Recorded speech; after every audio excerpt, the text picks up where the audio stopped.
Hello and welcome to Bargain Bin. It is a video game podcast where we chat about games under $15, or $15 and under, I should say. Sometimes we hit exactly the $15 mark. I'm Johnny, and this is my life partner, Jamie. Jamie, how you doing this evening?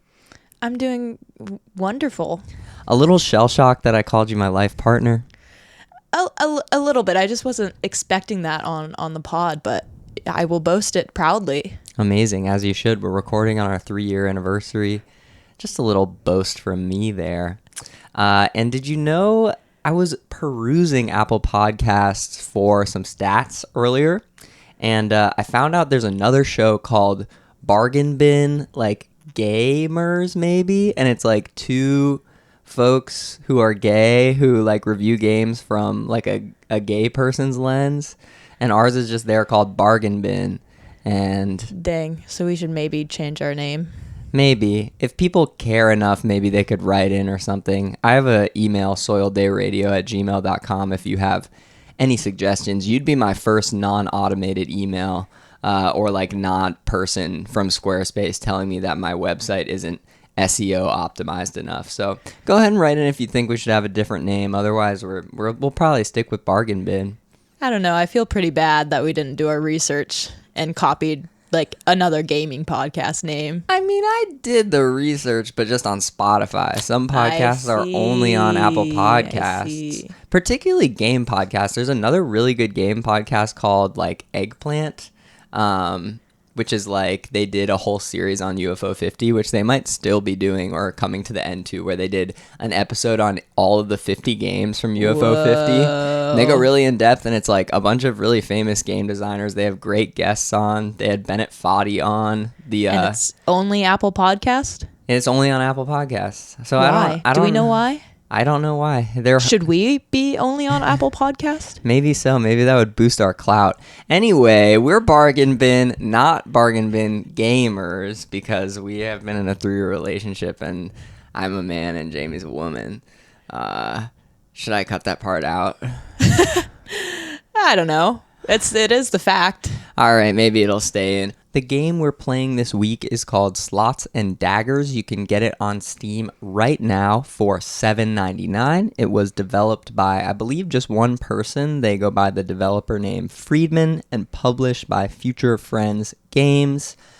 The basic mechanics here is it is a slot machine roguelike, but instead of just trying to roll or spin the different slot wheels for money, you are spinning for money and for damage and defense, because each level you are fighting a different foe. So it's a mix of kind of this slot machine mechanic where you're trying to kind of match the symbols that you have up, and the symbols are customizable for damage, defense, poison, magic, all these different things. And when you match them up, you get a critical hit that hits the monster for more, gives you more money, or gives you more defense. And that's kind of the basic game here. You're progressing throughout a linear map where you kind of move up in difficulty, and the enemies get harder and more varied with their tactics until you make it all the way to the end and win the game. So that's kind of the deal here. Just like any roguelike, you'll do a number of runs, and when you die, you mostly start over from zero, but there is this currency called poker chips, or maybe just chips, which you kind of can level up your in-between game bonuses. So for that reason, it's more of a rogue-like, since there's permadeath, but you are kind of getting stronger as you play. And I'm curious, Johnny, what are some of the other... Have you played any of the other slot machine type roguelikes before? I've perused them. I haven't bought and played them, so I've like watched people play them. There's Luck Be a Landlord, which was like kind of the first one I've heard about, and then more recently there's a game called Clover Pit, which I know people enjoy, and it's all this pretty much a very similar mechanic as far as like adding different symbols onto your spinners and trying to get those combos to improve your wealth. But in this case, it kind of combines it with more of a Slay the Spire, fantasy-inspired battling enemies type of deal. So it's an interesting fusion of kind of different ways that developers have approached the roguelike genre. Well, what I'm curious about is something that I really thought was fun about this game was that it uses, I say actual coins, obviously they're in the video game, but it gives you like the poker chips and the coins, and so the slot experience really feels like a slot machine where you like get the picks, they roll, and then all these coins spit out, and then at the very end all these poker chips spit out. And I was curious if that is pretty typical of the other slot machine games or if it was unique to this game.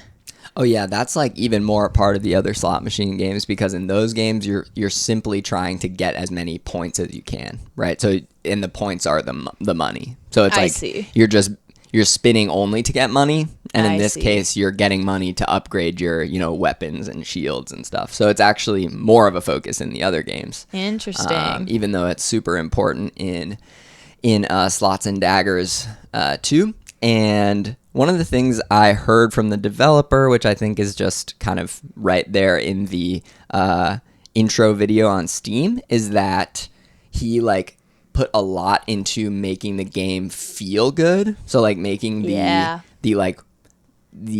experience of, you know, actually spinning the slot machine feel good, and the little mini games within feel good. And it also, one thing I really liked that was a great touch was it sounds, you don't get any other visual cues for this besides maybe like a few assets in the corner of the screen, but it sounds like you're in kind of like a crowded casino or bar. And whenever you do get a critical, like you line up all your symbols, or like a bunch of money spits out.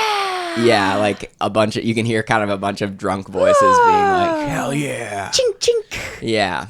Cheersing, which is pretty exciting. It's cool to hear you mention that the developer spoke about that, because that was one of my biggest takeaways from playing the game, is that it's just such a cool vibe. Like, I think in my head when I was like, what did I think about this game? What was this game to me? I was like, it's just such a vibes game. I mean, beyond the mechanics, which I did think were fun, like I think my biggest takeaway is that, yeah, the experience and the feel of it, the mouth feel of it, if this were a food that you were chowing down on, would just feel good. So I think the developer pretty well accomplished what they are going for with all the time they spent on it. Nailed it, yeah. And I mean, as far as like a length of experience, I beat it, I think, in like just over 4 hours, which I think is probably long. Like if you were like more strategic about it, or like enjoyed doing the skill checks more, which we can get into here shortly, like I think you could probably cut that down. But for those 4 hours, I was really enjoying myself, like having a great time, just because this game really knows what it wants to be, and it just does those things. Like it wants to be kind of the roguelike progression mechanics, and it wants to be a slot machine game mixed with some kind of, intense and tension-filled battles with these monsters that are ever changing their strategies, and I think it nails that. I am curious, did you do any reading or see anything about how long the game was sort of intended to take? I didn't know. I'm not sure if developers like to comment on that, because then people who go over will feel like they did it wrong, and you generally don't want your users feeling that way. Yeah, because I think I would say my maybe biggest qualm was with the flow and the speed of the game in that regard. I feel like I hit one run where all of a sudden I felt like I was getting further than I was maybe supposed to be with the amount that I had invested in my leveling up. So, and I think that's why I found myself leaning more into the like being like, oh, it's a really fun, vibey game. Because I do think for me, there are aspects of the flow and how far I was getting each time that felt a little unbalanced for a roguelike, which, I mean, maybe that's the nature of a roguelike, is sometimes you get lucky and you get a really far run before you're really maybe intended to do that, and you feel really good about that. But I think it threw me off a little bit more on this game because it came a lot quicker than I would expect, and I felt like I hadn't really juiced enough out of the game for how far I got in that moment. Well, it's funny you say that, because I think a lot of people, or a lot of gamers, hardcore gamers, might like almost feel like that was a benefit of like being able to get farther with skill. Like, one of the things I hear sometimes on podcasts or reading reviews is like, I had to grind in order to like progress in a roguelike setting, and that's a negative for some people. Interesting. Because they're like, I had a good build going, or like I feel like I was gaining in skill level, but then I was just like way too underpowered for wherever I got. And I was watching the run I think you're referring to, and now we can kind of dig into, I think, like the more mechanical intricacies of the game. Yeah. Because what you were doing was something called a skill check. You were using the shuriken, which is like a weapon that when you roll it, the amount of damage that you do isn't automatic. Instead, it's based on a little mini game where a reticle is kind of like floating around the monster somewhat haphazardly, and you have to press A right when it's centered on the monster, and if you do that, you get a critical. Which I did love that aspect of the game, because otherwise a lot of the weapons or powers are just you roll the slots and you get what you get. And so I did love the aspect of the skill checks to add some interactivity. There you go. But you were doing really well at these skill checks, which are super hard. Like I was sniping. You were sniping. I was not finding as much luck with the skill checks. And I think that's like the main reason why you made it so far is you did have some luck in that you were rolling a lot of these shurikens, but you were like getting criticals every time on them, which I think is not as common of an experience. And so I don't know. For me, I see that as like maybe for your mind or your brain or your gaming sensibilities, like that was a negative. But I wonder if for some people it could be a positive, that they're like, oh, my skill got me far in this game. That feels really good. Yeah, that is a good point. Because then the other run where I experienced the same feeling is I feel like I had come up with a good build that really was compatible with each other, and then got a lot further than I expected, and it made me feel like I had like broken the game in some way, but then I got by the final boss in a pretty significant way, so that humbled me real quick. But yeah, it's a good point that is kind of an aspect of roguelikes, is sometimes you have a really compatible and good build and you make it further than maybe you do most times, or some aspect of skill. So yeah, that's a good point. Yeah, I think it just illuminates how different we are when we play games, because like I didn't like the skill checks, and I thought like it kind of like took away from what I wanted to do when I see a roguelike. Is like I kind of want to strategize, and then I want to let my strategy carry me, instead of like having it be like, oh, my reaction time was a second off on where this reticle was floating around, or where this bar was like shooting up and then shooting down, and like I didn't quite press it at the top, and that's why I lost. So like the build I had the most success with and eventually won with was like the only skill check was on like the amount of shields I was getting. It wasn't like an attack thing.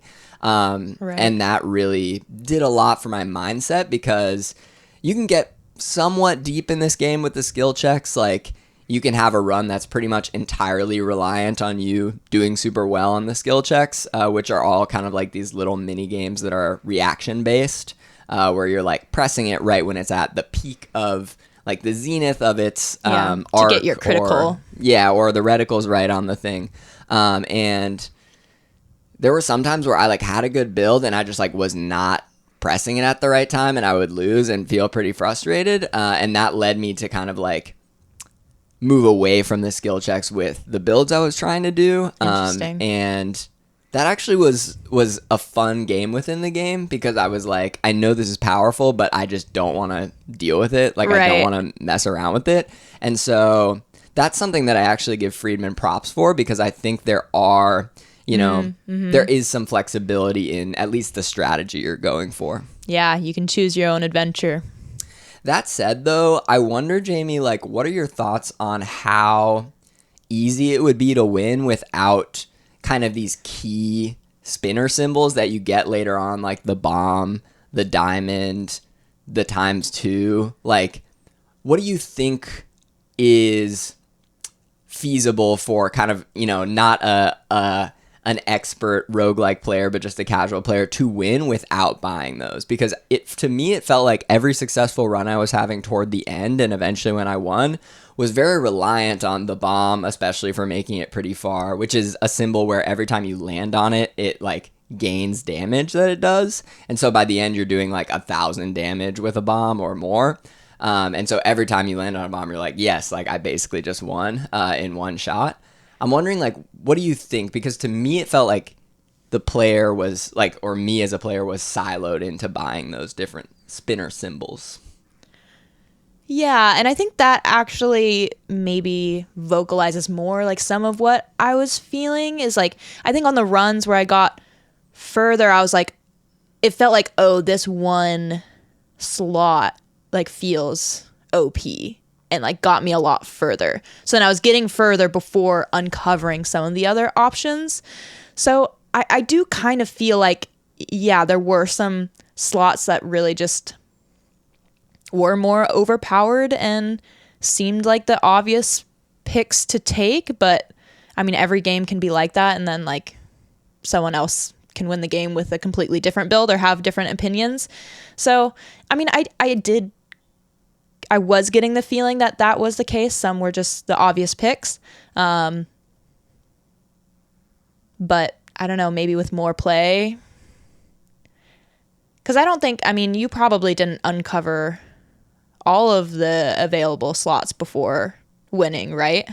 Right. The only thing that leads me to this conclusion is like I've tried a number of different builds, and when you get far enough, you are upgrading a lot of what you have to its like max point. Right. And so I've had a lot of the like I've had the poison daggers upgraded to the max point. I've had the big sword. I've had the like different shields. I've had all these things. And they don't max out in the same way. Right. None of them are doing nearly as much damage or even like applying as much poison or anything as the bomb. And so that leads me to think like, are you making it to this final boss? Certainly for like with any other in the round build. In the round I won, I died twice and like I had 2 boons that like revived me. Yeah. And so I'm wondering like, could you not only like dying twice, could you get anywhere close to like a non-death run without the bomb and without some of these like more siloed feeling slots? That's kind of my curiosity. I'm sure people have done it, but it seems hard.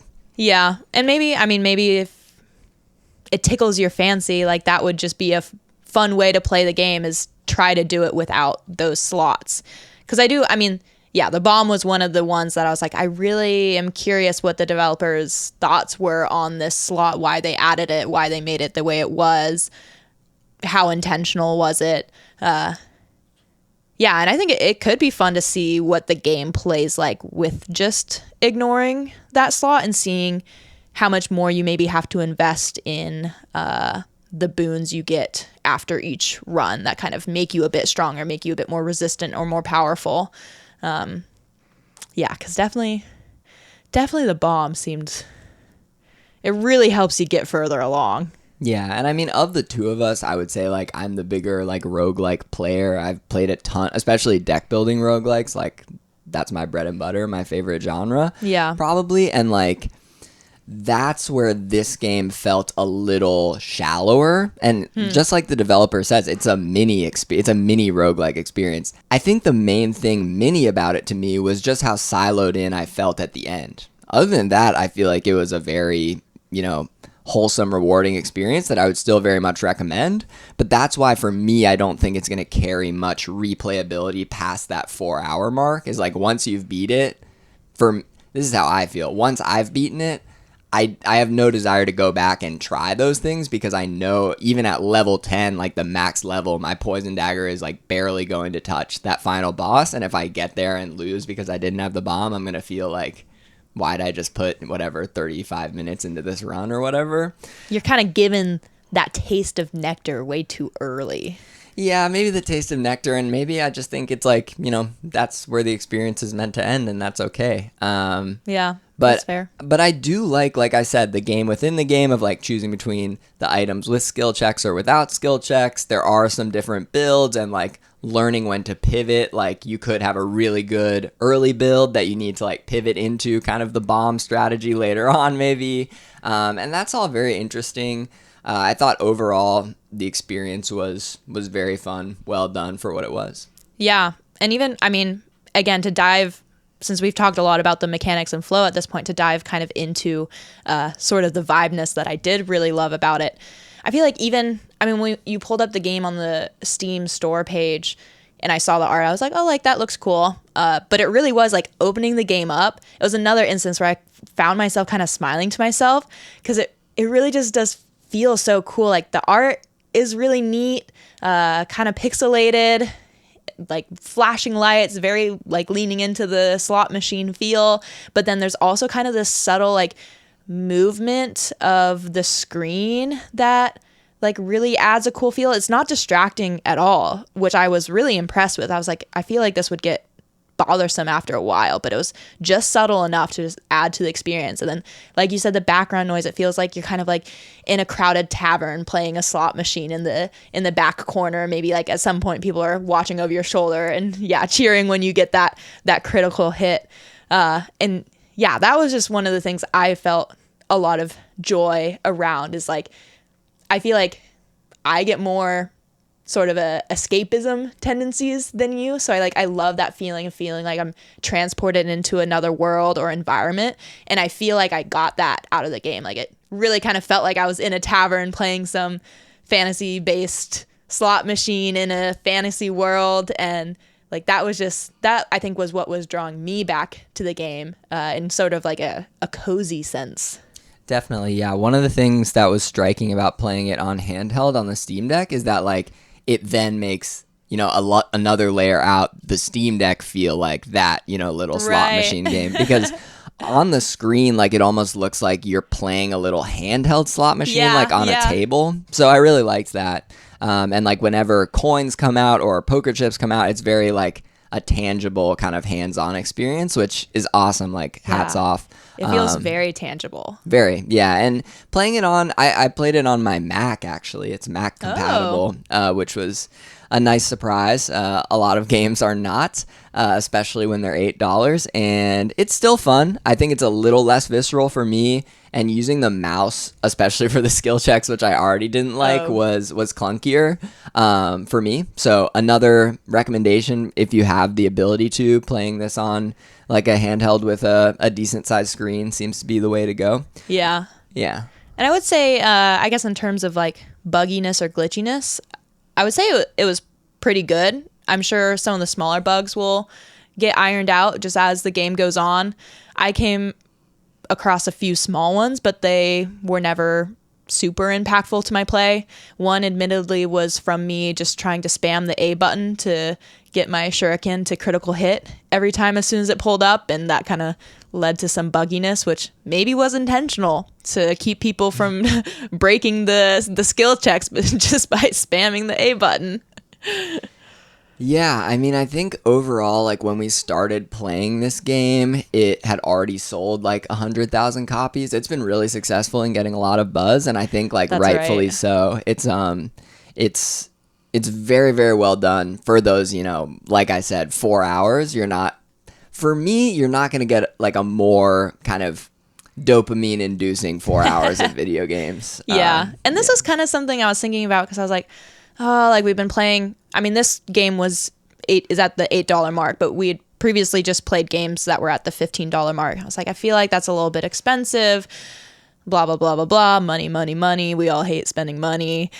But then I was like, okay, $15. I mean, you go out for dinner and you're spending $15. If you're in a place like we are, Seattle, Washington, you're spending a lot more than $15 to go out to dinner for just, a night of good food. I was like, that feels pretty comparable to, I think, the joy we've gotten out of several hours of the games we've played so far. And I think that was helping put it in perspective for me a little bit. It's like $8. Yeah, I got like such a nice experience out of this game. And I think that's something that this podcast has actually been helping me realize, is that I think before I would go into buying a lot of games or playing a lot of games being like, it has to be a game that lasts forever. I have to find joy out of it forever because I'm going to own it forever. But that's a pretty unrealistic way to view it. And I feel like, thinking about like, okay, $8, what experience am I getting out of this? Well, yeah, pretty good. Like, I feel like the experience I got out of Slots and Daggers was great. I loved it. I had a great time. Great for what it was, right? And I love that about Bargain Bin. Like, it makes games for me, and I hope eventually to just the huge number of listeners we're going to get down the road. Huge. After we change our name, probably. After we change our name.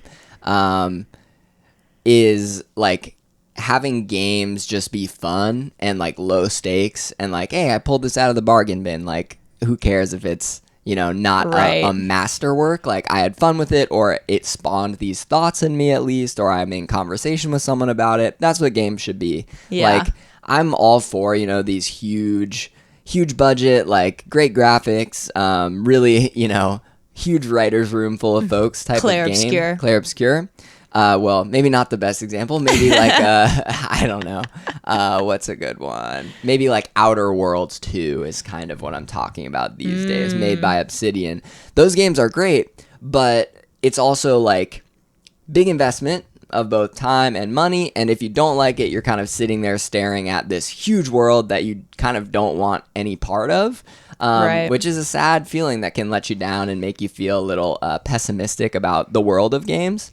But there's so much good art being made right now, and that's, I think, what me and Jamie are excited to explore. Yeah, and it would be cool. I mean, that makes me think of, hopefully our podcast can help people out there find those smaller investment games to learn more what they like. Because I feel like it is hard to like look at those bigger games that everyone's talking about and be like, am I going to like this? I haven't played a game similar to this before, but hopefully, I mean, I'm already learning different styles of games that I like or don't like, or what I like about them, what I don't like about them, and it's cool to get to explore that through just some smaller games, and that also then support artists who are just putting out what they love out there.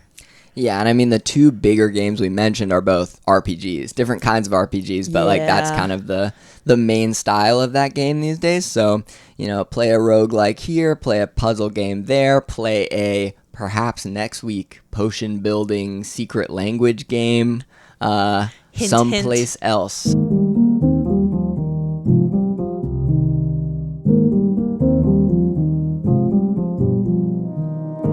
Hello, folks. It is Johnny here. Really appreciate you listening this long, and we're going to get you back to the show as soon as possible.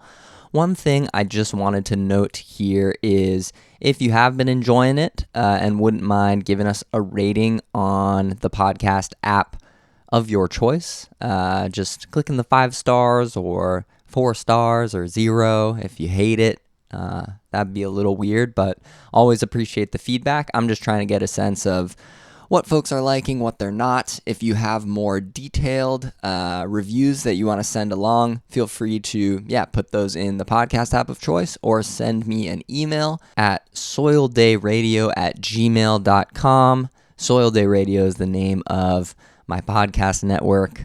We have a website. It's soildayradio.com.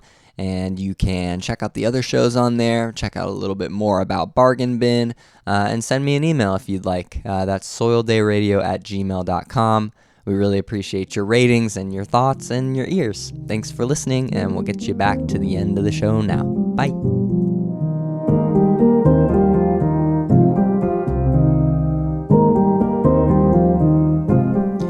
One last thing we wanted to cover with Slots and Daggers was kind of the different damage types and enemy types. We're kind of sitting here thinking about what we missed talking about. Yeah, so and I had a thought. Yeah, Jamie had a thought. Do you want me to kind of introduce the stuff, or go for it? Go straight for the thought. No, you can introduce it. All right, so there's like a number of different areas that spawn enemies. There's like the swamps and the sewers and the plains and the desert and the throne room, and there's all these different... as you're progressing through like each level. And they have little like story beat moments that are easily skippable, but they're kind of funny to read. Like there's a lot of stuff about like the old woman smoking a cigarette was talking about a vanished king and stuff like that. And very video game developer core. And the enemies their attacks will come up on screen. Like it'll say they're going to do this much magical damage, or 3 times this physical, or they're going to give themselves health or shield or what have you. Which I will say, it took me a very much longer than it should have to realize that was there. So I was kind of just doing things willy-nilly. And then I was like, oh, it tells you what they're going to do, which I know is often a characteristic of games like this, but yeah, really was a game changer. Yeah, so it tells you what they're going to do, and you also get to do similar stuff to them. So you can hit them for physical damage, magical damage, which the only difference between the two is magical like goes underneath their shield, and physical hits their shield first if they have any. And then you can also give yourself shield and give yourself boons. So that's like what the different symbols on your slots mean. That's what some of the passive bonuses mean. But you wanted to talk a little bit about the enemy design, didn't you, Jam? Yeah, and I guess the more I think about it, like originally I think I was feeling that the enemies felt like a little flat, but I was kind of having like a mix of feelings because at times I was like, oh, like I feel like I'm not even really like seeing the enemies for who they are. Like, you know, it's on a screen smaller than your actual screen, and a lot of the enemies kind of like look the same. Sometimes you're going through runs where you're like one hit KOing them. And so I think there was an aspect where I was like you just don't get much from the enemies. Their attacks are all pretty similar, but also in the game, like, you know, from the player's side, you're only ever really dealing damage, even though you have different tokens for how that is accomplished. So when you flatten that, it's kind of the same as the enemies are doing. But I do think there's an aspect where if you really kind of like interacting with more complex offensive maneuvers or enemies that seem just more like involved and intricate and like big and scary, I feel like I didn't get that experience out of it. Like, yeah, the enemies just kind of felt a little flatter. I wasn't as focused on them. They weren't drawing my attention as much. And I think that was something that like I noticed and I was like a little bummed about. But on the other hand, you get so much more about like, you know, the slots and like the other experience of the game. You did like that little robot guy. There was a little robot guy, like some concrete block looking guy. It was like Junk Box 3000 or something, and Yeah. it just gave itself shield, which Right. is really funny. But I am sure that was a pretty intentional decision because, again, the screen on your screen in which the enemies show up is pretty small, I feel like. I mean, maybe if you're playing on your PC on a big screen, it's more prominent and you notice it a bit more. But I feel like if the developers wanted more attention on the enemies and what they were and what they were doing, they could have put more emphasis on it. I mean, I do think the flavor is there. Like, there's a gunslinger that does, like, just one big hit of magical damage, and there's, like, these different final bosses which do a ton of physical damage in, like, 3 swipes. Yeah. I think the main thing for me is just from, like, a game design perspective is, like, the threats become pretty samey. So there are, like, enemies that will lock off one of your slots, and you really hope they don't lock off the best one. And then there are enemies that do magic damage only, or, like, a mix of both, or physical damage only in huge chunks. Or, like, really focus on defense. And, like, you fight, like, a lot in a row. You fight like over 20 enemies in a full run, and like eventually there's going to be some repetition there. Yeah. Another call out I do have to give is the game's like mascot is the first enemy you face, called Eggo, which is just like a little cracked egg like Humpty Dumpty. It's pretty cute. It's so cute. I loved it. So I offer a slightly dissenting opinion where I think like the mechanical depth is not really there across like 20 enemies, but I do think like all of the options for them are explored. There's no enemies that poison you or like life drain you, so I guess some of those mechanics are a little underdeveloped for the enemy attacks against the player. But other than that, like, yeah. And some of those things, again, would maybe be as if more time and effort were put into the game, maybe some of those things could have been developed. You know, like I feel like it would have been cool if you have 2 enemies who are both just dealing physical damage to like, I don't know, like have some animation of like the gunshots or like how they're attacking, like, you know, add more flavor that differentiates the physical damage with like that particular enemy. Yeah. For sure. It's tempting, to think about all the possibilities. Right. At the same time, I think like there's 2 ways I see this. Like, Friedman could work on this another 5 years and provide like a super expanded version that everyone who bought this game would love, or everyone who enjoyed this game would love, by like laud it, like be really celebratory of it, probably, if it was just more of the same.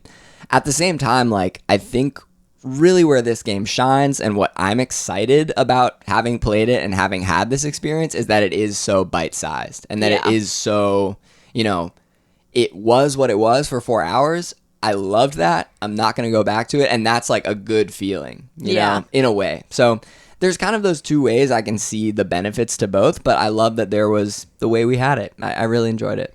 Yeah. Yeah. And I think that is probably my end thought too, of just being, I enjoyed it.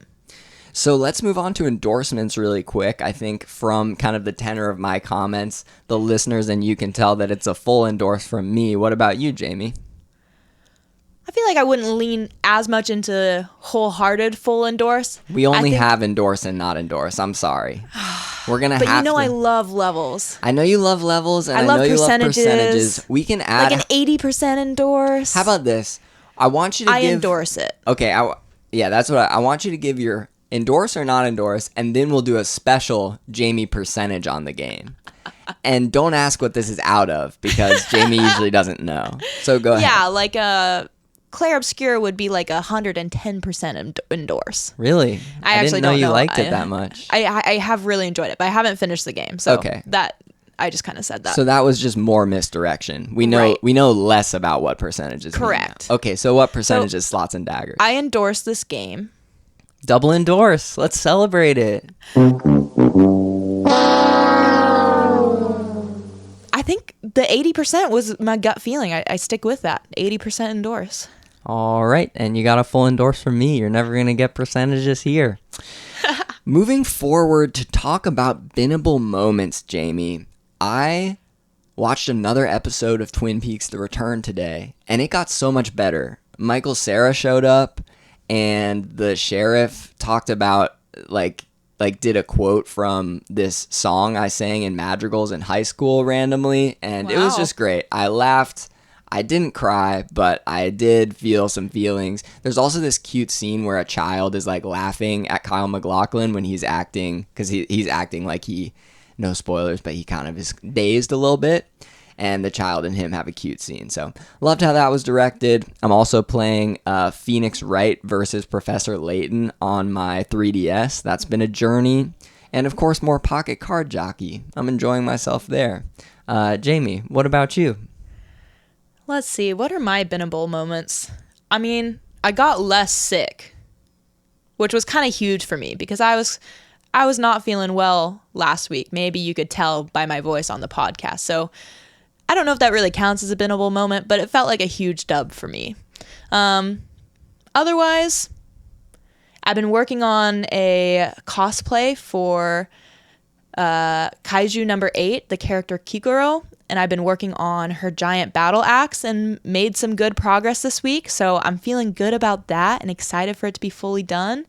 And then I started watching the anime Black Clover, which recently a lot of the animes I've been watching only have about 2 seasons out or are releasing as I'm watching them, which just gets frustrating when you want to binge. But Black Clover has like 175 episodes, so I am feeling so ready to just buckle in for a good show.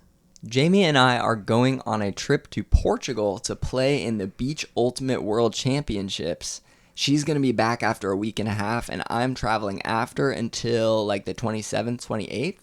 That's when I'll be back in Seattle, and we're going to have our next episode for you on December 3rd. So we'll be taking a few week break, I should say. And we're really excited to play the following games between now and then and talk about them next time. A bit of a double feature for you. Jamie, what are we playing?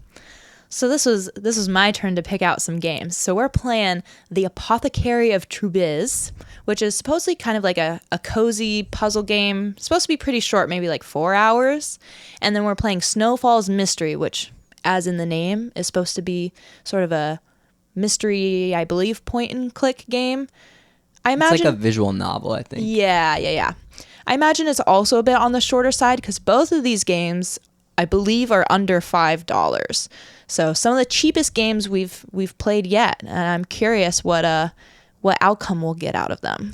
Major bargains coming in for you. We're going to miss you for the next few weeks, but we're excited to be back on our regular schedule starting on the 3rd. And from there, I don't think we're going to miss an episode for a while. So we'll take a little vacation here and then we'll say hi to you then. Thanks for listening. Lots of games in the future. Love y'all. Bye.